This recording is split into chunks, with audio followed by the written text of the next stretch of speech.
ഒരു വർഷം മുൻപാണ് തോറെ ദെൽ ഓറെ, അതായത് ഒരു സ്വർണത്തിന്റെ പിന്നാലെയുള്ള പായൽ. ആരായിരുന്നു പാഞ്ഞത്? Commercial intelligence. എനിക്ക് തോന്നുന്നു ആ ഇന്റലിജൻസ് മേധാവിയുടെ പേര് ഏബ്രഹാം റെന്നോ മറ്റോ ആണ്. അദ്ദേഹം ഇപ്പോൾ കേരളത്തിൽ ഭരണത്തിൽ ഉണ്ടോ എന്ന് എനിക്ക് അറിഞ്ഞുകൂടാ. കമേഴ്ഷ്യൽ ഇന്റലിജൻസിന്റെ തലപ്പത്തുണ്ടോ എന്ന് എനിക്ക് അറിഞ്ഞുകൂടാ.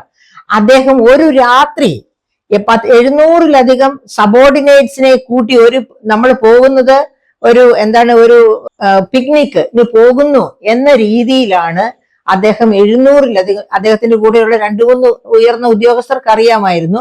ബാക്കിയുള്ളവരെ ഇരുട്ടിൽ നിർത്തിക്കൊണ്ട്, എന്തിനാ ഇരുട്ടിൽ നിർത്തിയത്?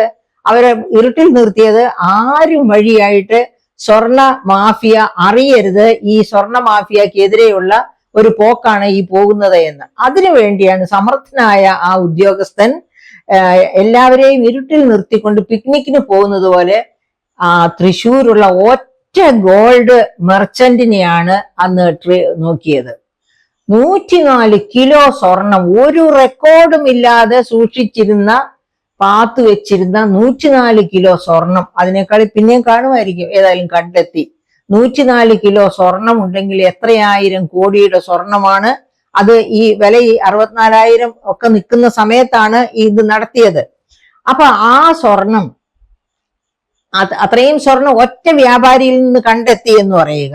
അതിനുശേഷം അദ്ദേഹത്തെ ഒരുപക്ഷെ സമ്മതിച്ചിട്ടില്ലേ? എന്തുകൊണ്ടാണ് പിന്നീട് അതുപോലെയുള്ള കാര്യം